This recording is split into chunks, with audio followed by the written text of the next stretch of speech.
Hi, everyone.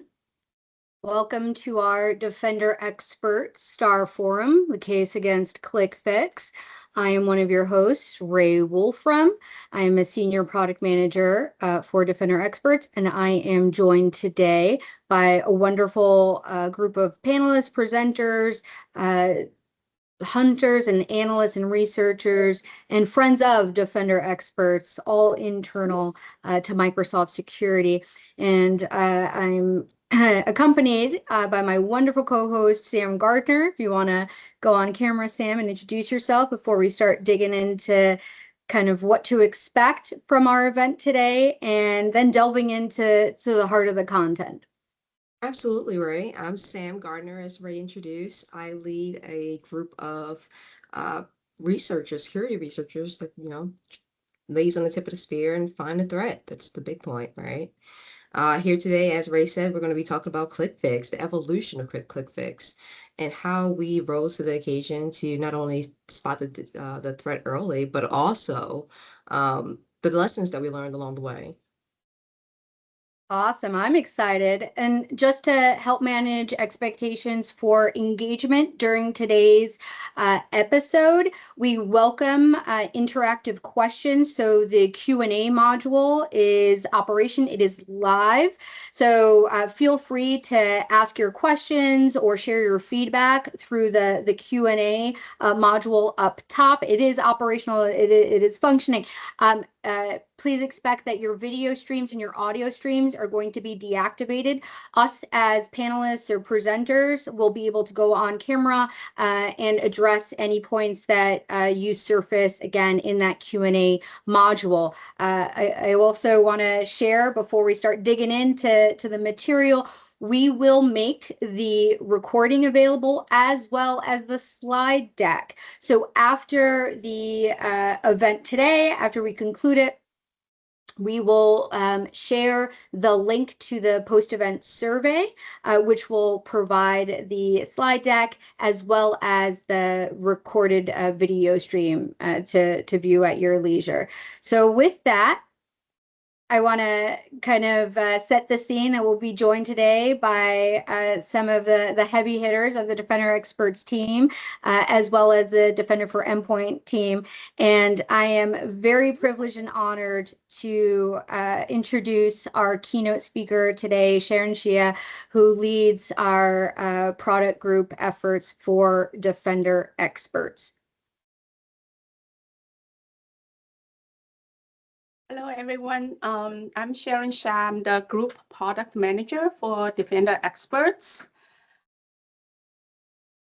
It's a privilege to be here today to discuss the topic that is not only timely, but critical to our collective mission of securing the digital landscape. As someone who has spent 20 years in the trenches of cybersecurity, from developing security features in the software, leading security team defending industrial control system from nation states, to shaping the detection and the security product strategies in Microsoft Defender for Cloud, Sentinel, and now Defender Experts. I understand the challenges you face daily and all of us face daily. ClickFix isn't just another cyber threat. It's a cunning, ever-evolving social engineering campaign. But before we dive into the mechanics of ClickFix, let's hit a rewind, take a quick flashback through the history of social engineering, and ask us a question. Can social engineering be eradicated like smallpox? We all know what is Trojan horse in security. The tale immortalized in Homer's novel Odyssey is more than just a mythology. It's one of the earliest recorded examples of social engineering. After a grueling decade-long siege, the Greeks knew brute force wouldn't breach Troy's walls. So they turned to deception. Exploiting pride and fatigue, they offered a wooden horse as a gift to gods for peace. The Trojans, eager to believe the war was over, pulled the horse inside their fortified city You know the rest of the story. The city fell not to weapons, but to psychological manipulation. That was 1184 BC, 3,209 years ago. The word social engineering was coined by Dutch industrialist J.C. van Magen in 1894. That is 130 years ago. In an essay ahead of time, he argued that just as engineers solve mechanical problems, organizations needed social engineers to navigate the complexity of human behavior in the workspace.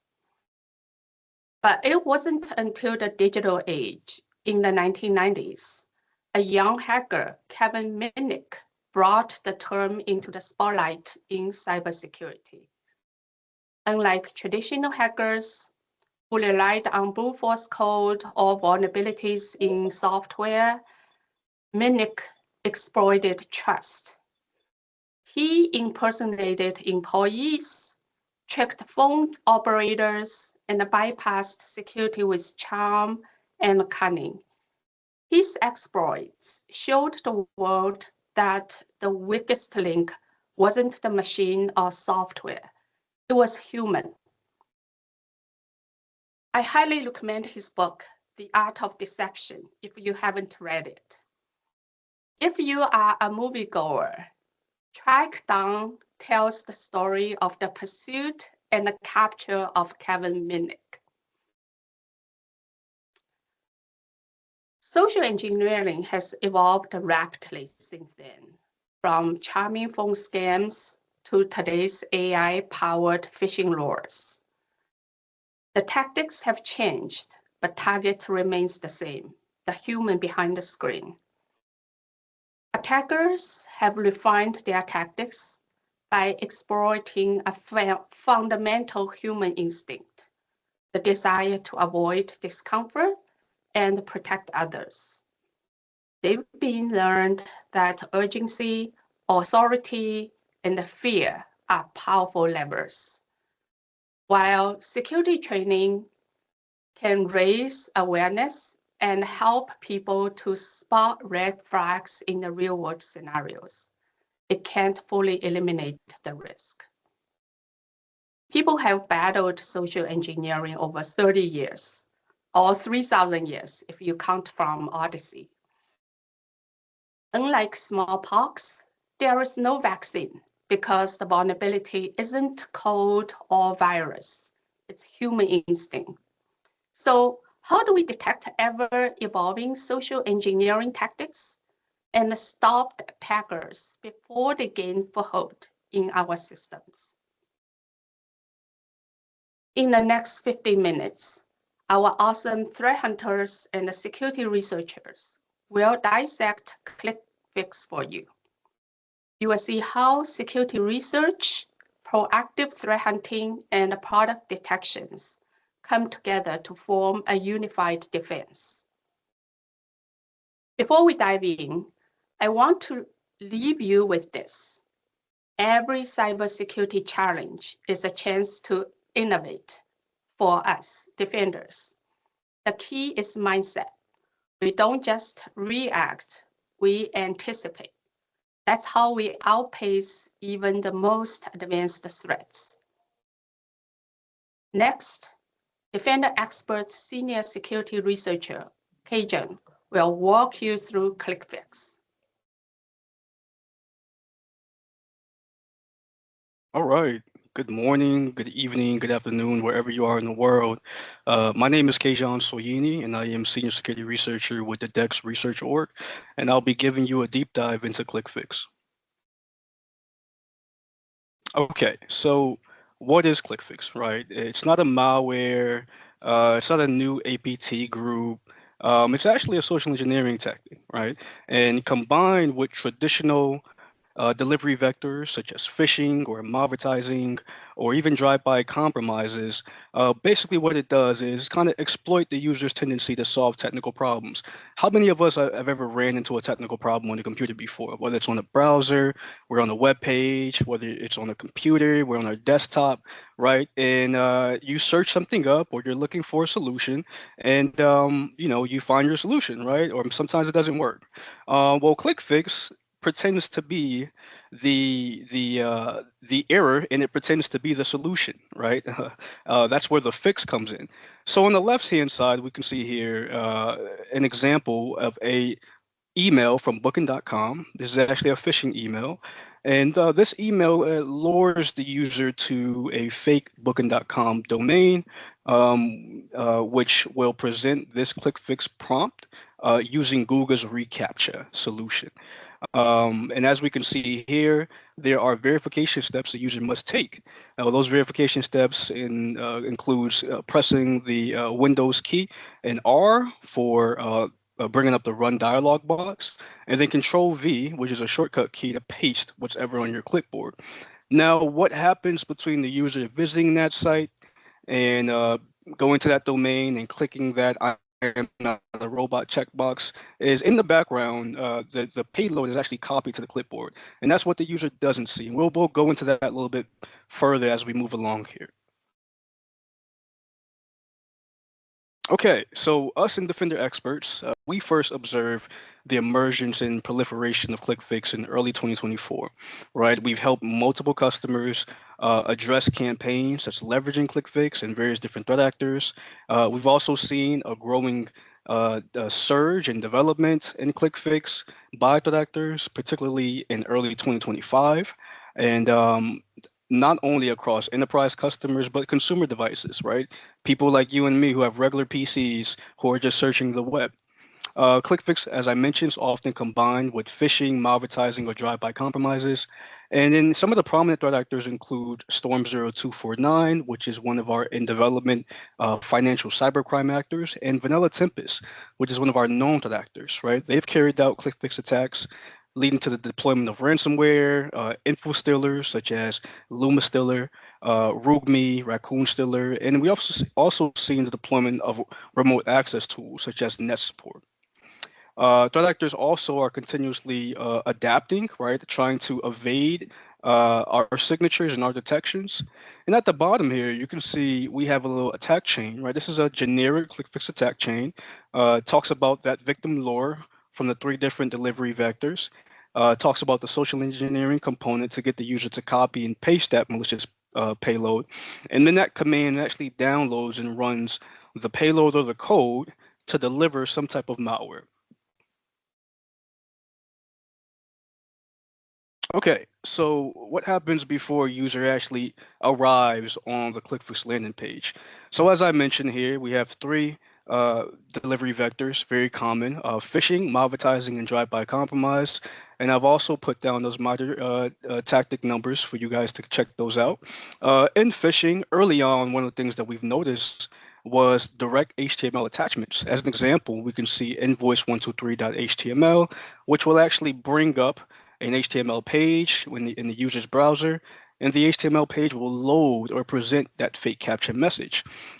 As the email campaigns evolved, we've transitioned to direct URLs with HTML resources.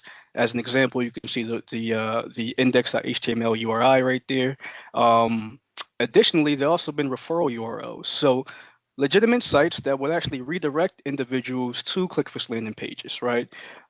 Spear phishing. We also observe users being compromised by way of social media platforms such as Discord, right? If I'm in a Discord chat and I send you a link and say, hey, go to this page here for whatever solution or service you're looking for, and that page presents you a ClickFix prompt, then you've just been spearphished, right? You've just been social engineered via Discord. Moving on, malvertising. Malvertising seems to be one of the biggest ways in which users are getting redirected to ClickFix pages. Malvertising is malicious advertising, right? This includes those pirate or moving streaming sites, anime, tech support, right? Many of those ads out there Malicious ads will pop up, and they will also pop up when you click play on that video, right? That's why you've been redirected probably 20 or 30 times until eventually you're on a ClickFix landing page telling you to verify yourself for the CAPTCHA prompt, right? Many of these sites actually have embedded ad redirectors, part of larger malicious networks. But outside of that, we also have seen browser ads. So you ever search up something on Google or Bing, right? Or even DuckDuckGo sometimes. You see an advertisement at the top and it says, hey, this is this the site that you're looking for? Well, those browser ads can also be compromised, right? And via something called SEO poisoning, right? This is when threat actors poison the search engine optimization to push their malicious ad to the top, right? And then also social media posts, Reddit, YouTube, right? These are advertising crack software, things like free game downloads or free crypto mining software, right? You want to be very careful of those because they can also lead you to ClickFix landing pages. And then lastly, we have drive-by compromise. Now, what do we mean by this? Well, we're talking about legitimate websites, right? Benign domains that have been compromised by threat actors, right? Via some type of JavaScript injection or some type of web shell, right? And we have two examples here. Number one is ClearFake. So ClearFake is a very popular JavaScript framework that is injected into these sites. These sites can be compromised a number of different ways, right? Some type of vulnerability or plugin, for example. And then we also have Prometheus TDS. Now, this is called the Prometheus Traffic Detection System.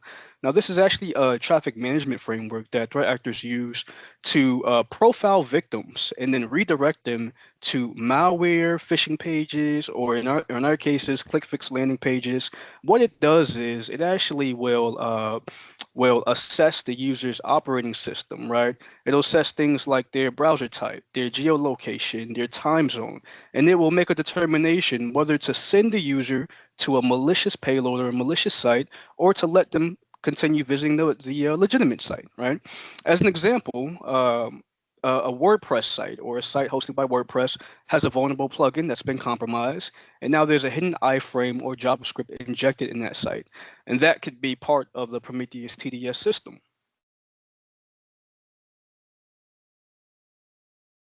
Okay, so we've talked about how users are actually getting to these ClickFix landing pages.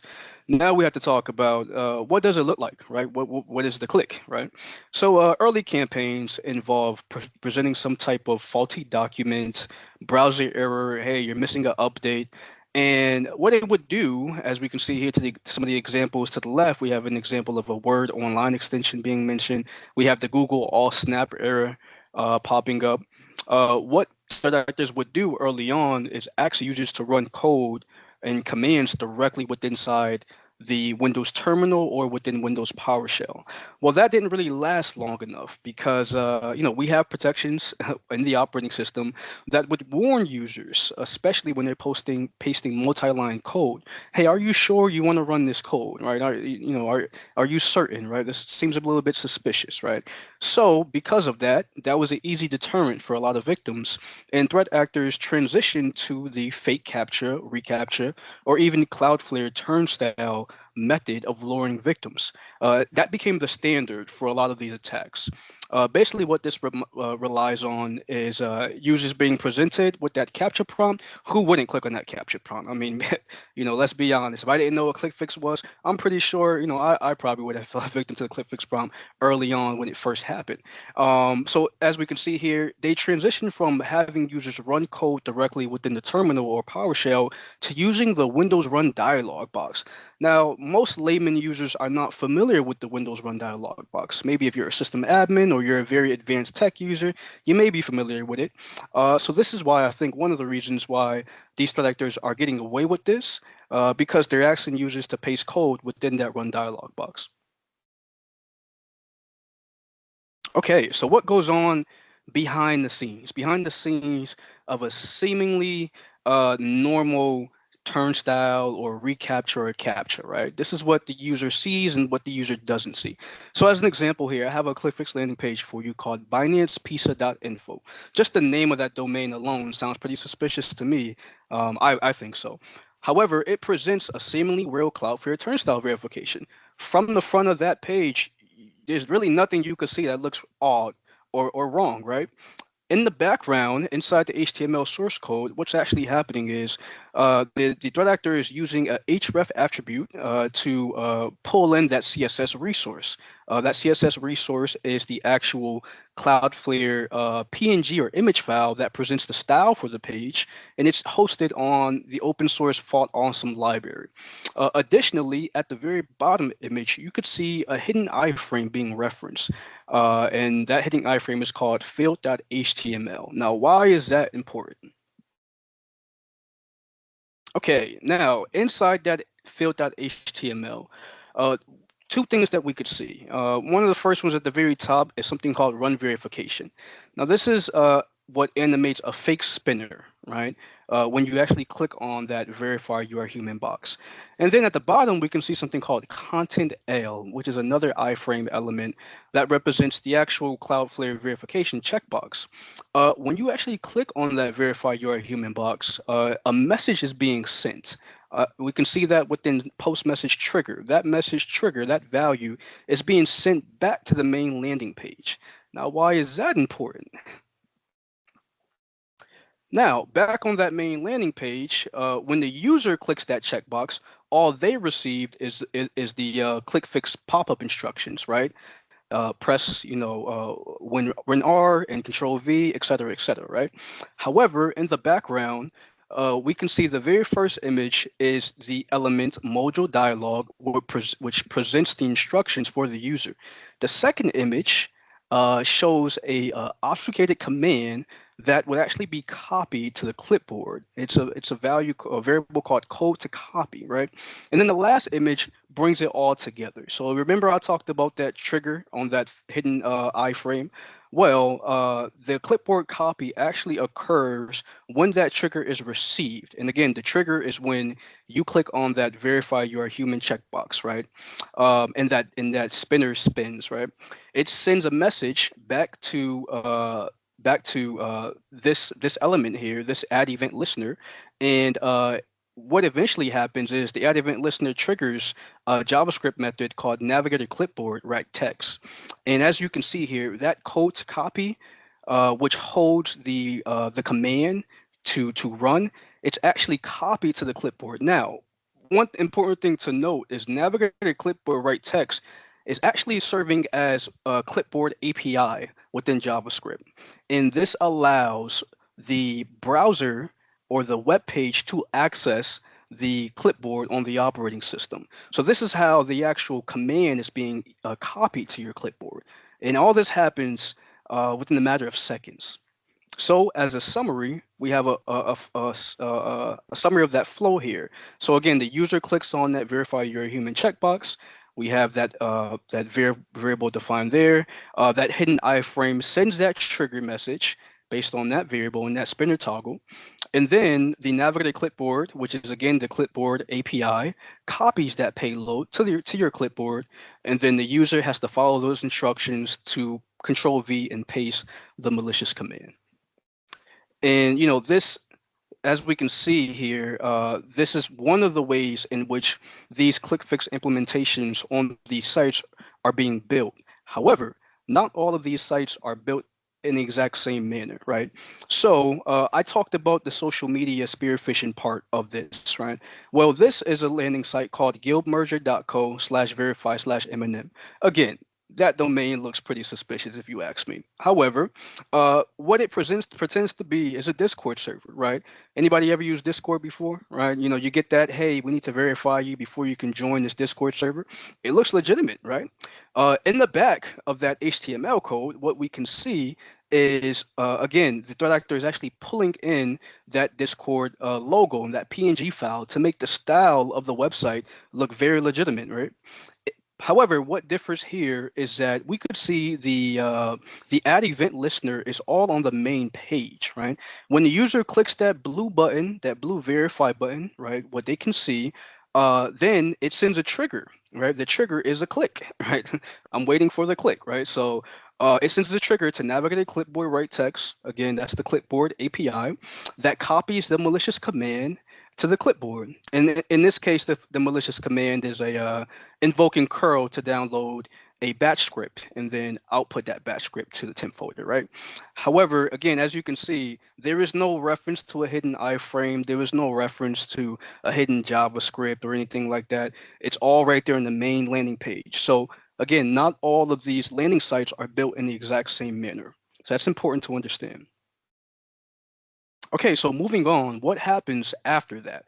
Well, we had to talk about the Windows Run dialog box and the Run MRU, right? So the Run dialog box, in summary, it's just a user interface that is part of Explorer.exe that allows the arbitrary execution of commands, right?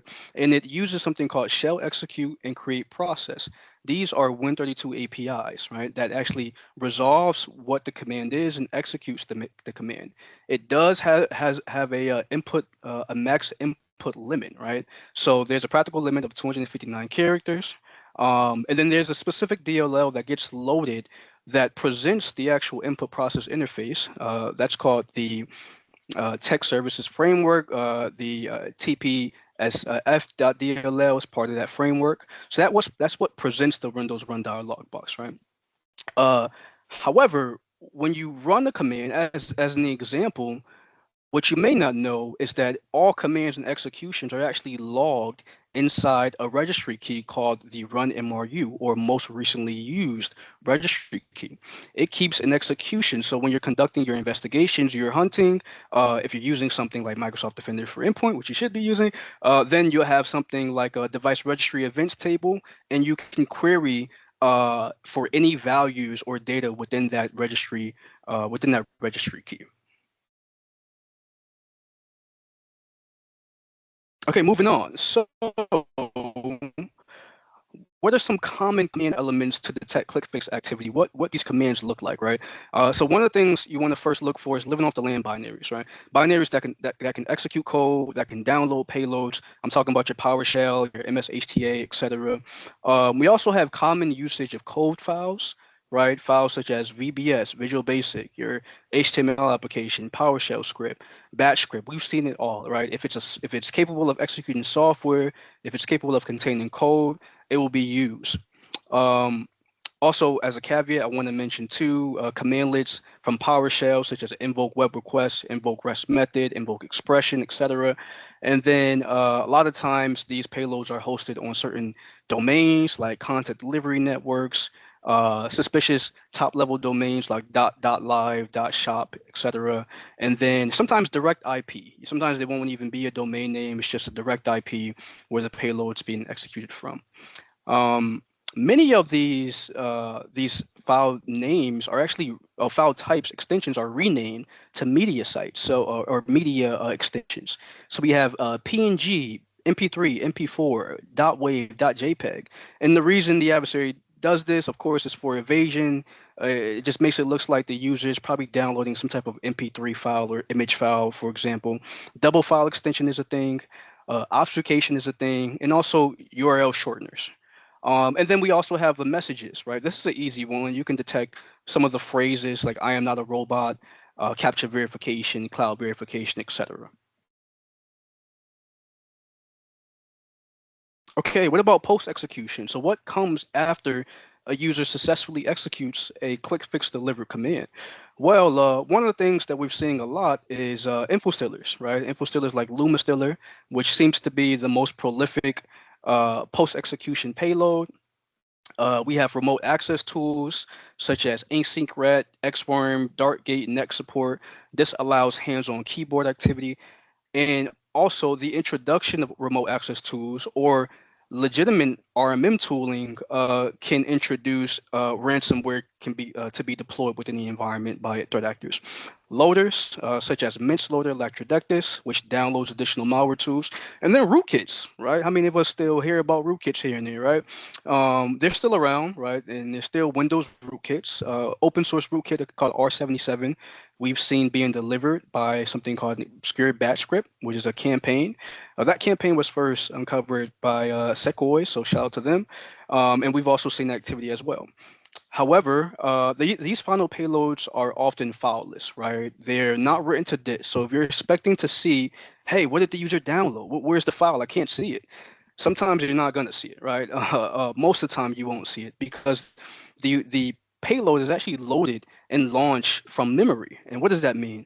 Well, you have something called a .NET assembly or a common language runtime module, right? And this is basically the inners and deeps of code that where the .NET assembly may be compiled, the CRR module is not compiled, and it relies on another process such as MS Build, PowerShell, or Reg ASM to actually execute its code for it, right? So a lot of times these payloads are executed from memory, so you won't see a bad.exe stealing all your data. You'll just see PowerShell stealing all your data, or Reg ASM stealing all your data. And lastly, what I have for you guys is bad actors doing bad actors thing, right? They're selling ClickFix, they're packaging ClickFix into build kits and so forth on popular forums like XXS, which is a popular Russian hacking forum.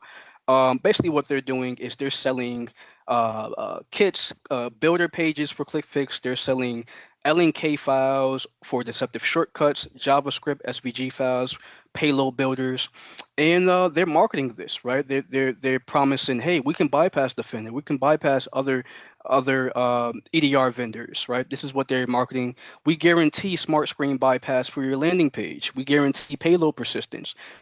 You can have our subscription for just $200 to $1,500 a month, right? And then we're also seeing that there's also partial solutions such as, hey, I just want the code, or I just want the payload, or I just want the landing page part. I don't want the whole kit. So the threat actor did actually put a demo of their kit on Vimeo. There's a link, a hyperlink right there if you want to check that out. But again, yes, this is bad actors doing bad actors things, right? So with that being said, thank you for allowing me to take the time to deep dive into ClickFix for you. Now, Priyanka will be taking over and talking about Defender experts and how we protect and research against this attack. Thank you, K-John. I'm Priyanka Ramesh, working as a senior threat researcher in Defender Experts team. We have technically learned and literally educated ourselves how the ClickFix campaign is evolving and persistently growing over a past year, and how Microsoft is deeply investigating all the TTPs that are executed and evolving in this campaign. The resilience of this ClickFix campaign is demanding for us to have a layered defense and industry collaboration to combat this threat, right? And we shared our analysis in terms of the TTPs that we have observed throughout the kill chain and the infrastructure attackers are using to launch the attack, as well as how they are able to evade the existing detections and make sure that the information stealing activity is successfully conducted. So when we have understood the attack kill chain and the TTPs the attackers are using and the robust C2 infrastructures have been deployed, and which is the combination of both hard-coded and an updated, reordered C2 fallback calls, right? So we have encountered, or we have been seeing the trend of thousands of devices getting fully compromised for this initial vectors the attackers are using. So now we will try to understand how the protection, how the Defender experts enable the protection features by collaborating with one of the features that is existing at the product end, which is network protection, which is available at MDE licensing, right? So here the trademark of ClickFix execution is usage of Windows run dialog, right? Like here we have we have actively observed attackers using Windows run dialog, which is linked to a registry key, run MRU registry key. So this technique will definitely leave a forensic evidence for us to track the PowerShell execution that is going to tell us whether the ClickFix execution on the endpoint is successfully done or not. So with this evidence, we should be able to stop or literally not let the attack progress to next stage of an attack in the kill chain. So what defender experts have done is like to stop this attack and also to shift left in this attack kill chain and make sure that the first payload, after the first payload is executed, or we will not let any other commands to be executed, and any leaving of the land techniques that will further lead to a next stage of an attack can be stopped using this technique. And we enable the product feature itself to take the call or to block these connections that is going to happen, which will further help attackers to land more payloads and conduct certain TTPs, which will again give them more control in the environment.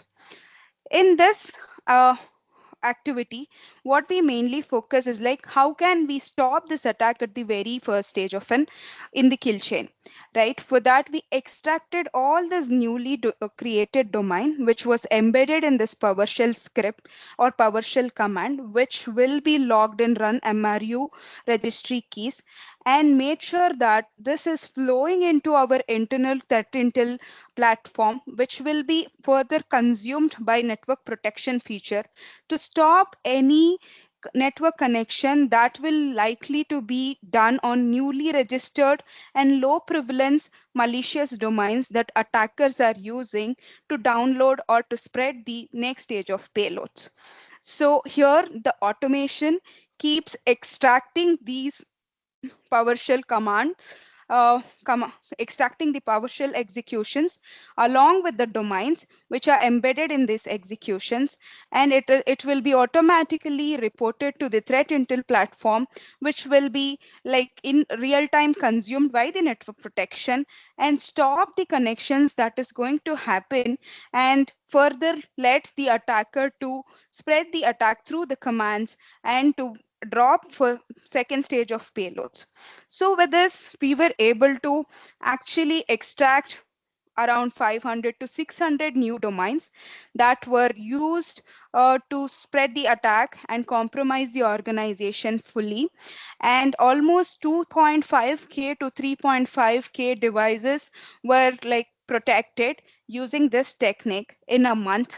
And we made sure that once the network protection feature was fully equipped with this process from end to end, we were able to see the attacks being, I mean, the trend of the attack being like where the devices are getting fully compromised is reduced. So this is one of the sophisticated protection techniques that defender experts proposed and brought the entire process in life and made sure that the network protection is well equipped to take the action at the very first stage of an attack and stop the attack before it is unfolding into information stealing activities by deploying Luma stealers and other malicious malwares. This is along with, yeah, I would also like to emphasize on, this is one of the defense layers that we have implemented along with writing lot more detection to all the evolved TTPs, addressing the malicious malwares by blocking them at the right time. So yes, along with this, Microsoft remains committed to share the insights about all the TTPs that attackers are using and the developed protections that we have, which is directly going into Protect and coming as a notification through Defender Experts notifications, and like working with partners across the industries to disrupt these malicious ecosystems and safeguard users worldwide. So the heat map shows how how widespread the attack is and which all regions in the globe is affected heavily, and the number of blogs that we have published so far to educate users and made sure that they have a good defense mechanism and protection methods which are well documented in these blogs to make them to enable them and to empower them to defend these threat, so that they will not be suffering from the damages it is going to cause.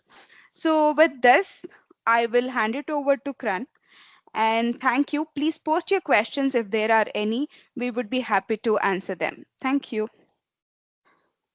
Awesome. Thank you, Priyanka. So my name is Crane Hasselt, and I am a principal researcher on the MDO team, part of a large team that's responsible for understanding email-based attacks that are targeting our customers and using that intelligence to help protect our customers a little bit more effectively. And so, as you heard from Keijan and Priyanka, so ClickFix is essentially a social engineering tactic that is situated on a website.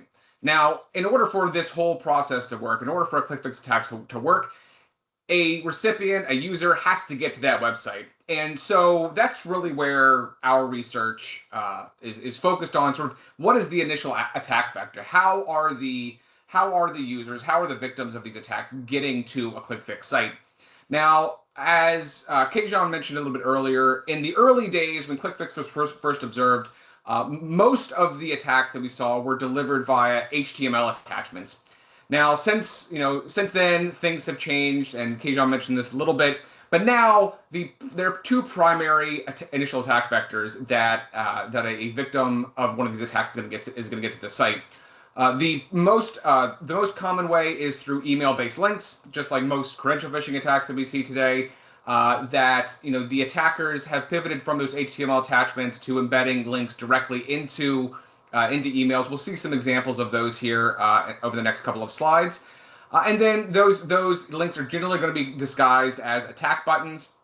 And the URLs themselves aren't very noticeable.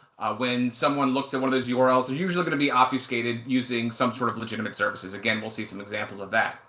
And then the other side of it is our drive-by adware or malvertising that are going to be delivered through deceptive ads or compromised ad networks. This really allows attackers to leverage those networks to be able to scale more quickly, target broad audiences with very little upfront effort. And we've also seen ads hosted on search engines and social media sites that are leading to ClickFix as well. So what I really want to do is just really show a couple of examples of some of the different email-based campaigns that we've seen that have led to ClickFix websites. This first one that I'll show you here, it was a campaign that we observed earlier this month that was impersonating the Social Security Administration. Really interesting campaign, I think. It was targeted more generally, obviously, to more US-based recipients. But as you can see on the right-hand side of the screen, when we look at the actual email itself, it looks pretty legitimate. It looks pretty realistic. It was sent from a compromised Brazilian domain, so a domain that was in normal everyday business being used for legitimate purposes. In this case, it was compromised to send malicious phishing campaigns. We can see that the logo of the SSA was actually incorporated into the email. And then what's also really interesting is if you look at the footer of this email, those social media links are actually legitimate links that will direct a user to the actual SSA social media sites, which is interesting. So it's sort of it adds an air of legitimacy and realistic nature to the email. Now, the content of the email itself, where the call to action is for what the attacker wants the recipient to really read and understand and sort of cause them to perform some sort of action. Essentially, what's being requested here, said here, is that there's a notification that there's an issue with the user's social security statement and it needs to be reviewed. Now, within the context of the email itself, this looks like it could be a legitimate request. And the attackers want the user to click on that download statement button that would then take them to the destination website. What's interesting about this button is, we've taught people for years in security awareness training, to make sure that you're going to the right place, make sure you hover over any links or any buttons to make sure it looks like it's going to someplace legitimate. Well, in this case, if a user hovers over that button, what they'll see is not where they're actually going to be, where they're going to end up, but they're going to see a Google Ads URL. So the ultimate destination link is obfuscated through that Google Ads URL. So when a user hovers over it, that's what they see. They see it's a Google URL. everyone knows what Google is, so that makes it a little bit more realistic looking. A user then clicks on that link and they get sent to a website that looks like this. Now, the background of this website is an image from the actual Social Security Administration homepage. It's blurred out to make it look like there's foreground information. It's hosted on a lookalike domain that was hosted on a Spanish top-level domain. Again, made to look a little bit realistic, even though it's not so obviously the SSA's actual web page. And in the foreground, you see that commonplace CAPTCHA pop-up that, as Kejon mentioned earlier, is the most likely thing you'll see in a ClickFix attack today. That's asking a user to verify that they're not a robot. And so, like most other CAPTCHA prompts today, you click on a link and you get something that looks like this. And this is the ClickFix side. This is where everything comes to play in a ClickFix attack. And this is where the user is then requested to complete some quote unquote verification steps to prove that they're not a robot. And when they do that, in this case, with this campaign, what was interesting is that it downloaded and executed a Screen Connect payload that would then allow an attacker to remotely access the user system. Screen Connect is interesting as it is, as most people probably know, is a legitimate application that is used for legitimate purposes every single day. But what's interesting is we've seen a lot of attackers in recent months really use Screen Connect more and more for malicious purposes to remotely access someone's device. So that's the first example. The second example I want to show here is another campaign we saw earlier this month. In this case, it was impersonating Booking.com and targeting more specifically the retail and hospitality users. Kind of interesting because it's actually a pretty significant number of the ClickFix campaigns that we see actually target users of the retail and hospitality spaces. For what purpose, not really sure, but that's definitely something that we've observed. Like the previous campaign that we saw, the emails were sent from a compromised domain. In this case, it was of a New Zealand software company. Again, that domain being used for legitimate purposes every single day to lend validity to the use of it being used to send out emails, in this case being used for malicious purposes. And the call to action that we see here is that there's an urgent confirmation needed for an upcoming reservation.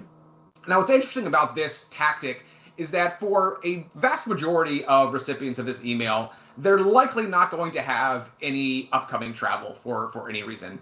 But I would bet that at least a small population of users that receive this email actually probably will have some upcoming travel, whether it's next week or next month or a couple months from now. There's probably something that's been booked, and that will trigger something within them to sort of say, maybe this is legitimate, maybe this is something that I should have been getting because I do in fact have some upcoming travel. And that sort of uses that pretext for social engineering to lend validity to the request. Some other interesting things about this email is that if you look at the bottom half of the email in that sort of blacked out spot, the guest name for each of these emails is actually personalized to include the name of the actual recipient. Again, adding credibility to the overall email. But we do see some things that don't change in this campaign. In this case, the fake reservation number that looks like it's hyperlinked is actually a static number that's just randomly generated that doesn't really mean anything. And in this case, the call to action, what the attacker wants the recipient to do is to click on that confirm now button.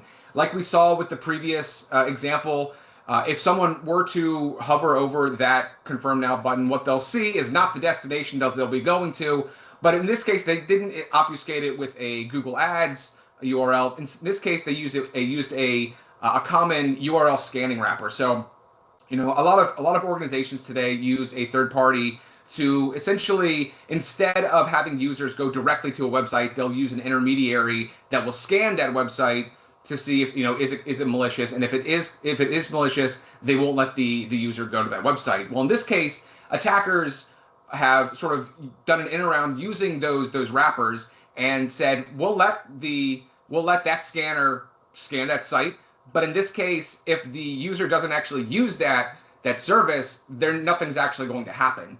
And so all the users will see, all the recipients will see is the wrapper itself. They'll see some sort of third-party name again, a legitimate third party that's being used, but they won't see where they're actually going.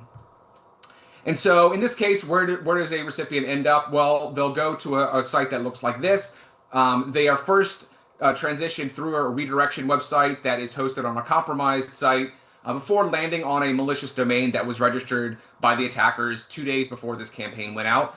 The background of the website is a blurred copy of a real Booking.com reservation page. And again, in the foreground, we see that common CAPTCHA pop-up. And again, in this case, we see that the same actions are being requested for the recipient to verify that they are not a robot, which will then execute that PowerShell script. So the last example I'll look at here is not email-based delivery, but in this case, it's more of a malvertising delivery, something Keijan mentioned earlier in the presentation.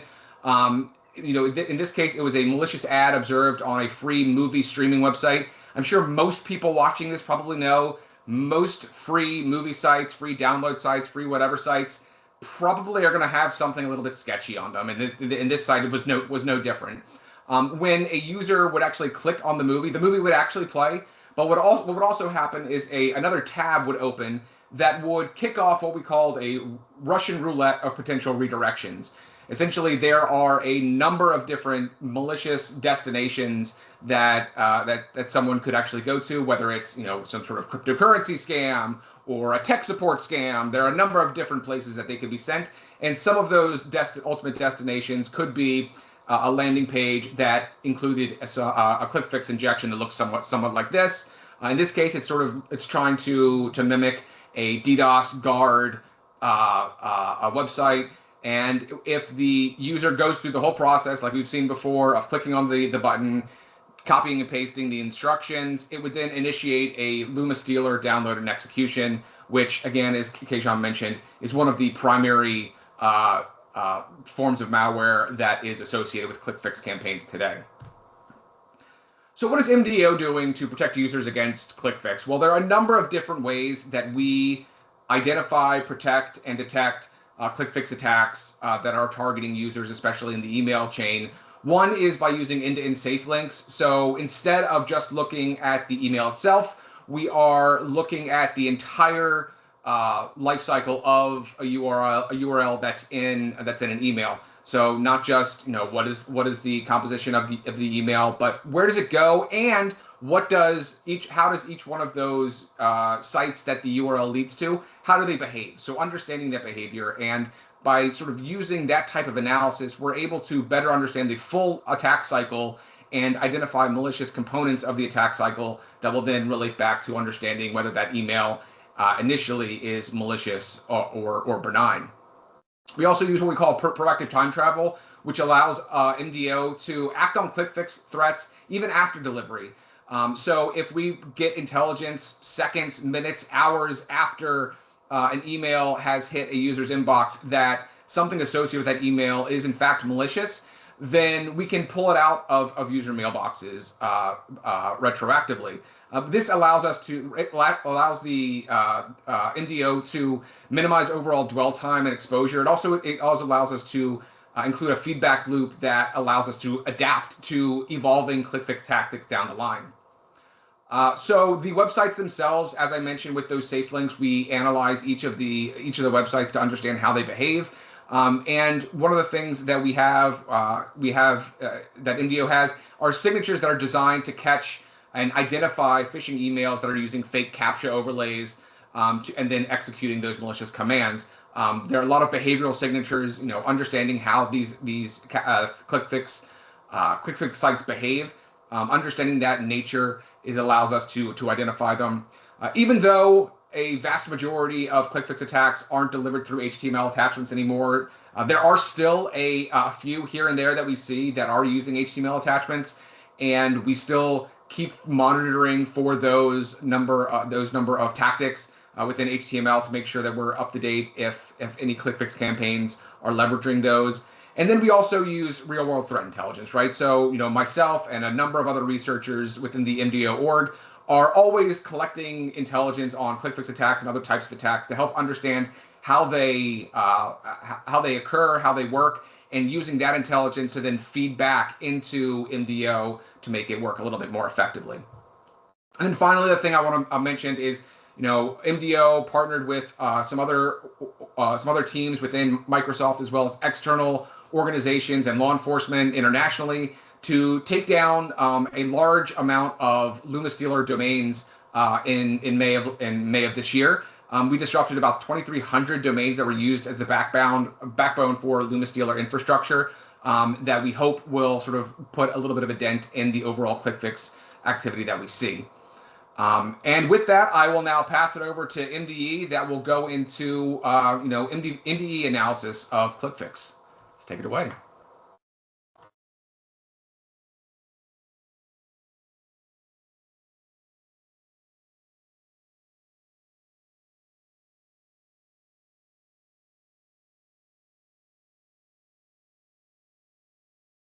Ray, can you share the screen again?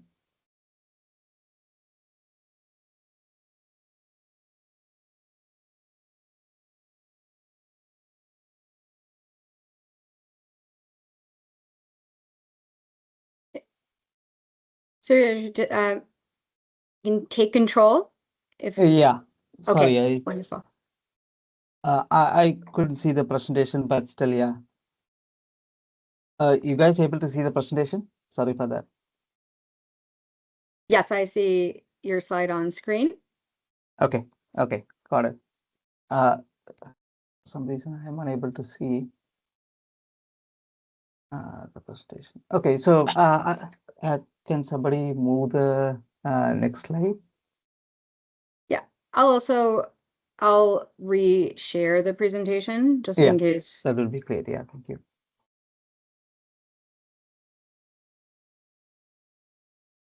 So I am scrolling and we will load it. Is it visible? Is it visible now? It is Great. visible now. Thank you. Fantastic. Okay. And then you see take control and you're good to go. Okay, so hi everyone. So this is Surya speaking, and then thanks for Kejon and Crane and Priyanka for the awesome presentation and explaining about the ClickFix and how the attack flow and everything works, right? So here I'm going to talk about what happens in the mission. So as soon as the ClickFix or as soon as the script is being executed, how this is going to react, or how the malicious activity propagate from one place to downloading the infostealer or whatever the end level payload, right?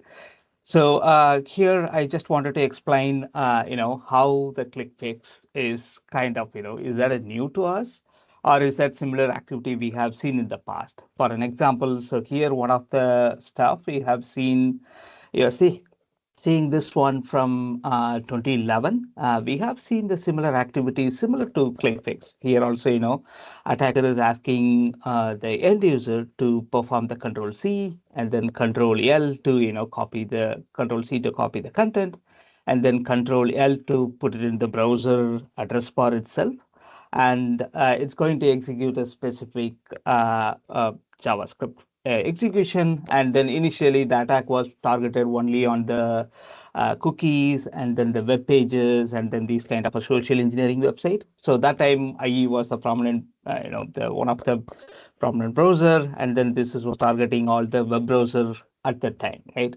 So the JavaScript is an inline script, and then it is going to execute, the malicious actions, and then it will perform the attack. So we have mitigated this one just by removing the JavaScript. So that whatever the script followed by after that, it's going to be nullified. So it's not a meaningful script anymore, right? So that way, we eradicated this type of attack. So now, after 15 years or so, now we have a similar type of an attack, which is the ClickFix. So you heard, past 1 hour related to the ClickFix, how it will evolve, and then how it will arrive into the system. So I will just show you, how I just wanted to pick a 2 example and then show you how the attack progress from, executing the run dialog to the end level payload here, right? So this is the simple commandlet which we see as a part of the ClickFix execution. So as soon as the attacker visited the malicious web page, and then from there, he copied the ClickFix, the commandlet, and then entered into the run dialog. And this is what you see as a part of the run dialog execution, right? So there is a PowerShell, and then there is a lot of obfuscation is going on here, which is, called redirecting to some website, and then it's downloading additional content as a part of the website, and then it's executing the same as a part of in the same PowerShell context, right? So I try to explain each and every commandlet. So what it's trying to do here, right? And then in the next step, what you see is this is the second level payload, as you can see here, right? So the second level payload is nothing but whatever is hosted in that particular website. So it's being downloaded to your system into the PowerShell memory, and then you can see the base64 blob, which is here, the long base64 blob, and then it is getting decoded, and then it is getting dropped into a binary format into your system, right? I just wanted to decode this binary blob, and then we'll show you how it looks like, right? So this is the decoded binary blob, which is contains all the file names, what is going to drop, and at the same time it has the file in the base64 entity, and there you have the end level payload. So this is the script execution happens in memory, and then finally you have the end level payload, and the end level payload being dropped into the system, and that will perform additional activity like downloads additional malware, or otherwise perform the info stealing activity, and etc. Right. The similar example I would like to show for the Luma stealer as well. So this is one of the example for the Luma stealer, which is very prominent or very prevalent in the recent times.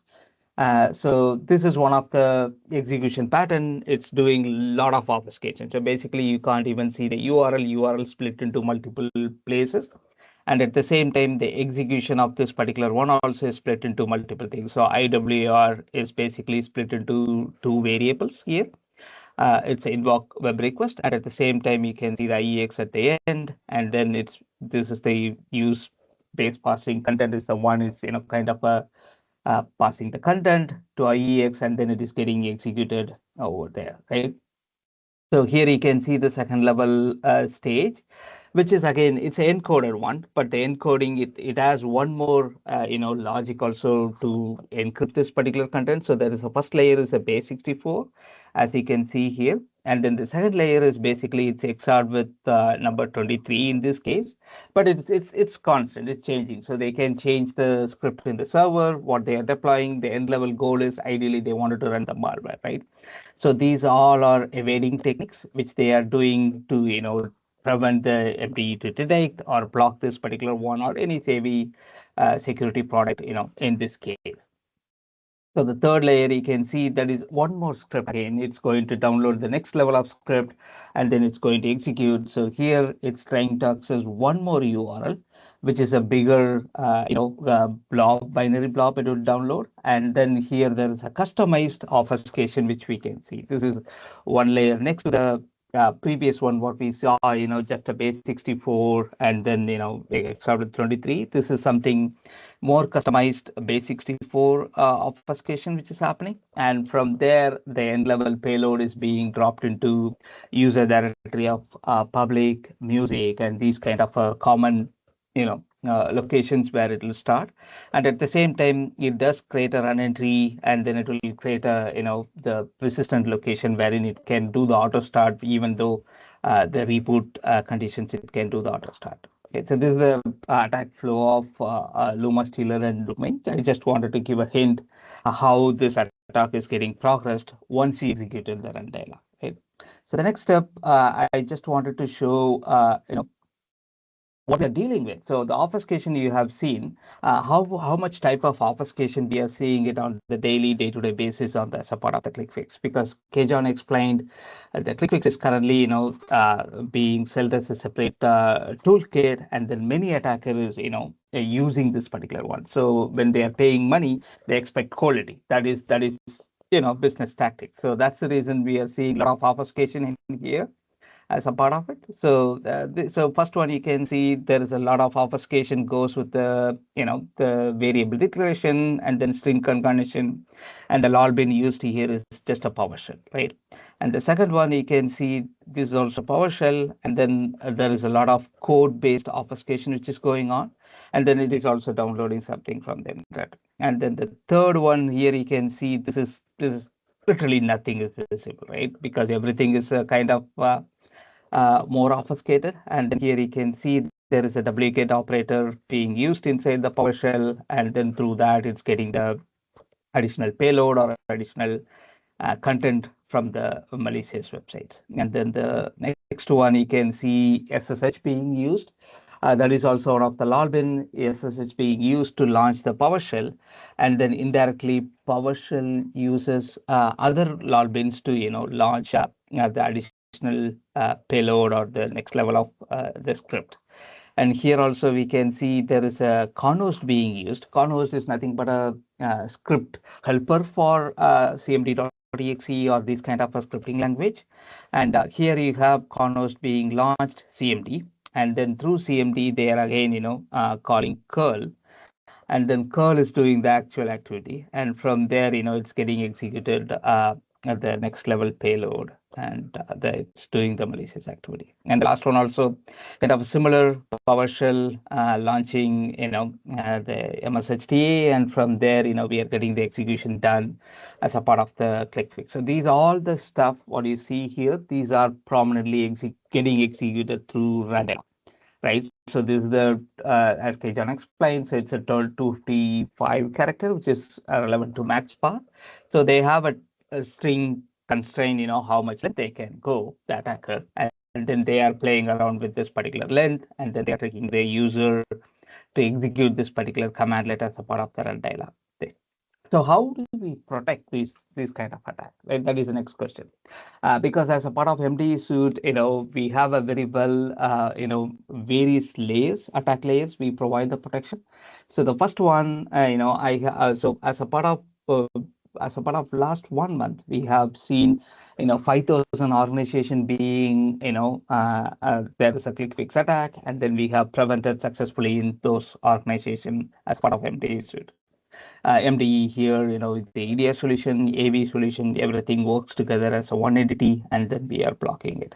And we are successfully blocked somewhere around close to 2,500 malicious domains as a part of NP, Smart Screen, and then as a part of MDE, right?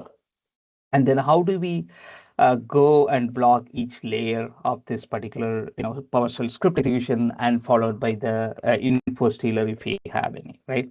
So as soon as the run dialog is getting executed, then we should be able to see the process execution, and through that we will go and block that particular process, because the PowerShell is being executed with the obfuscated command, where MD is capable of deobfuscate those kind of commandlets, and then we have a AMC layer. So many of the security folks here may know very well what is AMC. AMC is the anti-malware scan interface, which is a script-based kind of a decoding layer, right? So as soon as the script is executed, then AMC is kind of decode this particular script and then give you the buffer to this every scanner, like MDE or any third-party AV securities, and then they will have an opportunity to scan on the decoded content, and then through that they can block the malicious script, right? So that is also has a visibility to all these execution, because prominently, if you see, most of the LOLBins used here is actually PowerShell, mshta, and then sometime WScript, right? So these are the prominent ones being used to download additional malwares and then get the end level payload and everything. So AMC has a complete visibility of this script based one, and then it can take a necessary action. And then the third one is going to be Defender Cloud, right? Because our cloud is very powerful, because it doesn't only have the mission level visibility, it does have the entire global visibility. That means it can validate in the real time, and then it can send a verdict saying that, okay, hey, found this particular command being executed, which is a malicious, go ahead and block it. So immediately our product take an action, and then it will go ahead and get this blocked, right? And then the next layer of protection we have is a context based and behavior based, and then memory based, right? So context based is basically context aware, like who is starting which process, and then what type of operation it's performing, and then which website it's getting accessed, and then is that file looks malicious, clean, that kind of all the analysis will happen in the behavioral and context aware detections.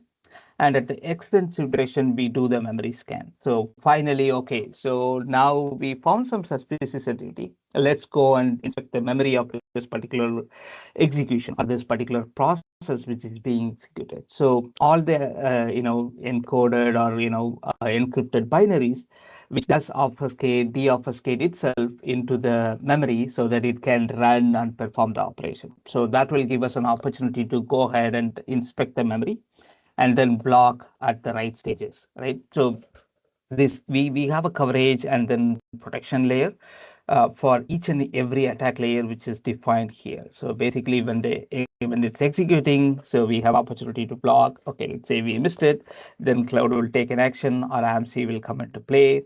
And then each and every layer, these all set of predictions, and then the layers will get applied, and then we have opportunity to block. Right? This is how the MD coverage, and then how we operate in a detection, and then how we look at the every attack landscape. Right? For the next one, I will hand over to K. John, and thanks for your time and patience. All right, so we've got some questions, right, regarding detection and prevention, and we've already covered a lot of the different capabilities within MDO, within MDE, etc. However, if you are using Microsoft Defender for endpoint, right, these are some of the product detection alerts that you can expect to see. A question was raised about EDR block mode, right? So EDR, regarding these attacks, EDR is capable of blocking if Microsoft and antivirus is not your primary antivirus. However, we do recommend it is, right, to get that real-time protection, network protection, and ASR rules within the environment, which offers additional protection as well.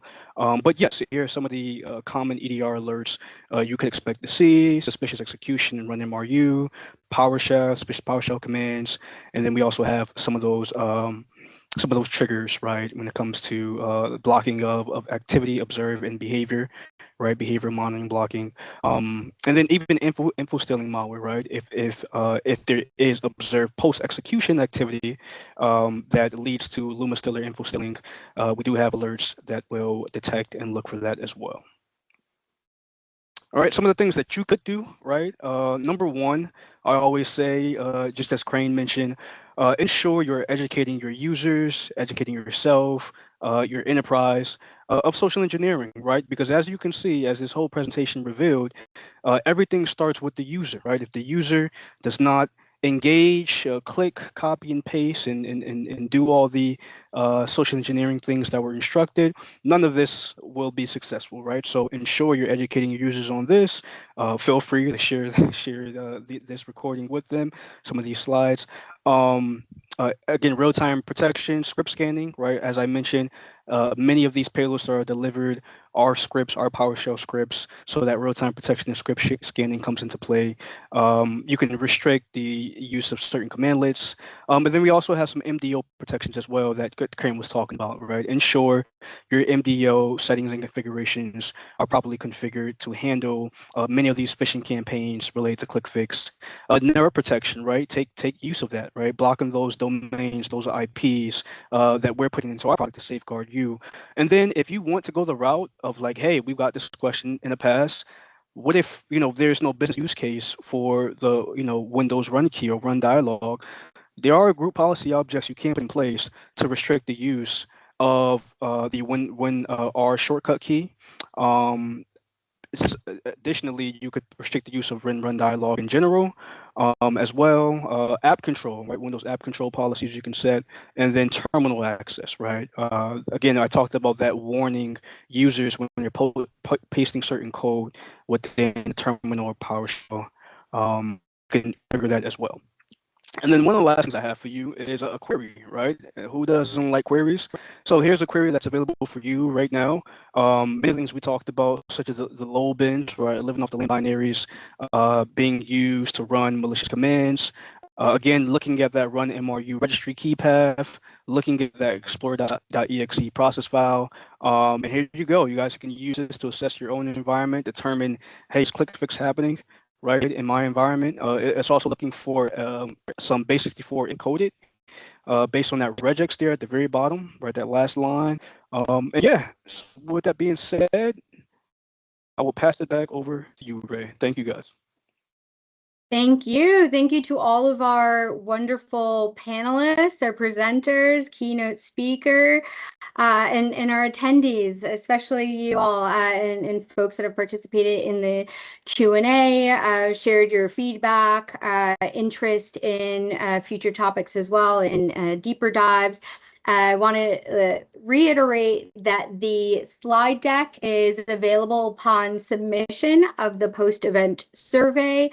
As soon as we drop from the call, we end the event, we'll receive an automated email that has access to the recording, and then we will distribute the resources more broadly if you want to share with folks on your team. And if you want to reach out to any of us directly, you have our contact information. Again, if you do submit that survey, we're happy to reach out if you mention that in your feedback. So once again, I just want to thank everybody who has participated, and I also want to give a shout out to some resources that we have on screen here.